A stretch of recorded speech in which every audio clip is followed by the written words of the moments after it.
Dr.Cape の特 A 級対策。今回はいよいよ The Security Council の中でも veto power と国連憲章改定。この2つすごい面白かったです。予想問題とエッセイ2本お届けしたいと思います。Question: What is the veto power in the United Nations Security Council? Why is it controversial? Question: Explain some major attempts and future prospects to amend the UN Charter related to the Security Council. はい、まず一つ目のお題ですね。1、国連憲章第27条安保理決議。2、拒否権の趣旨。3、安保理不能の理由。4、常任理事国になる理由です。はい、まずはこの問題の27条を見ていきましょう。While the UN Charter does not refer to the veto power, its existence has been long recognized. The UN Charter, in its Article 27, states that the Security Council substantive decisions require an affirmative vote of 9 members, including the concurring votes of its 5 permanent, P5, members. Therefore, each of the P5 can prevent singularly, by casting a negative vote, any draft decision from being adopted. そもそもなんで拒否権を組み込んだのかというところです。The early UN architects, particularly the superpowers, the US and the USSR, supported the veto provision, viewing it indispensable, as it would encourage them to join the institution that they were seeking to create. The P5 tended to justify the veto privilege as a means of preserving unanimity of themselves, which would arguably provide essential safeguards to the small powers. Furthermore, the veto power would not only promote international stability against the emergence of any single world hegemony, by functioning as a check against reckless military interventions. 結局この拒否権によってせっかくいいことを国連で考えても結局機能しないということが多すぎるということですね。Critics say that the veto power is anachronistic and unjust, possibly the UN's most undemocratic institutional element, as well as the main cause of its ineffectiveness. History shows that the veto power has stood often as an impediment to credible international action in preventing and responding to genocides, violence, and human rights violations. 常任理事国になるんだったらね、正義を貫いてほしい。半沢直樹みたいな国ばっかりだったらいいですよね。In this regard, we have faced interesting questions. What has motivated some countries to come forward to express their interest in becoming a permanent member in the SC? Do they simply want to gain diplomatic prestige or demonstrate their genuine willingness to contribute to international peace and security? 国連安保理に関する国連憲章を何とか変えたいという動きはずっとあったようですね。1、アフリカ諸国加盟。2、1965年改定。3-1、15じゃ足りない。3-2、拒否権どうする。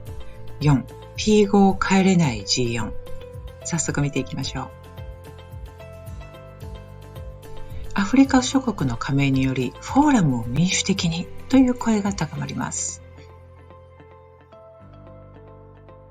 Riding the decolonization wave, African countries that had achieved political independence came to join the UN in the early 1960s. As a matter of course, they demanded the charter amendment that would enable them to participate effectively in diplomatic discourse and its forums. 1965年に非常任理事国の数が増やされましたけれども、常任理事国には何の影響もなかったということです。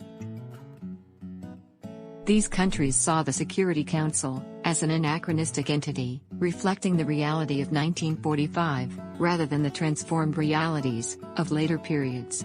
Thus, to reflect their wishes, the first charter amendment was made in 1965, thereby increasing the number of non-permanent council members from 6 to 10, thereby increasing its total membership from 11 to 15.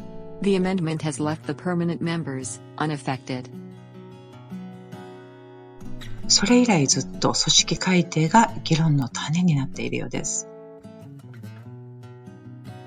The demand for further changes of the Security Council has ever since become a perennial feature in the intergovernmental debates on the organization's structural reform. New proposals have called for further increases of the size of the council membership, ranging from 19 to 25, rather than the current 15. もちろん拒否権についても様々な意見が出されています。Proposals have often differed from each other as to how the enlarged membership should reflect the composition of its permanent and non-permanent members. Some favor to grant no veto power to the new permanent members, but others insist upon the extension, and thus, no second-class permanent members. Some proposals suggest the elimination of the existing veto power altogether. G4 諸国も頑張ってるんですけど、やっぱり P5 が手強いですね。帰れないです。In the early 2000s, the G4 countries, Brazil, Germany, India, and Japan, a list of potential new permanent members, and other groups made reform proposals.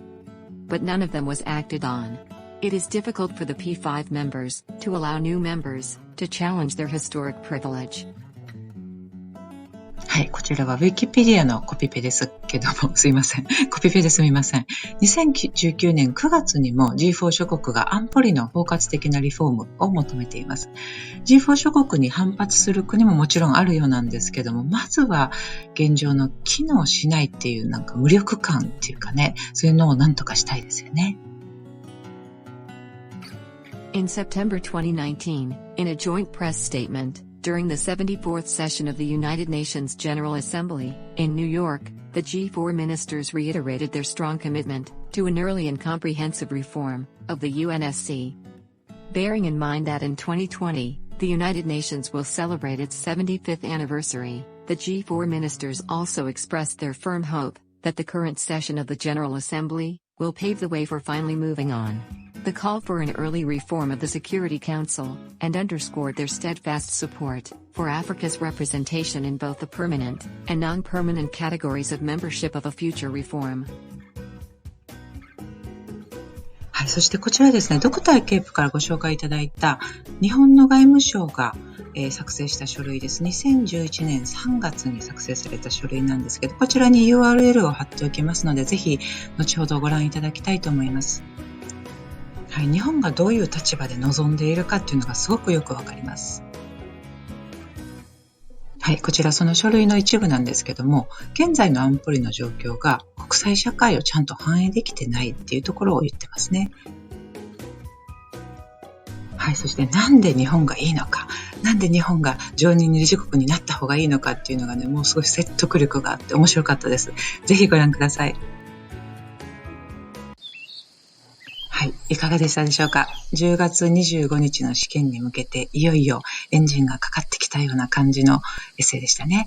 はい、そしてですね、今度日本に帰国されたら一番したいのが本屋に行きたい。本好きやなー言って、大好きなんですね。いいと思います。Thank you for watching. I see you soon.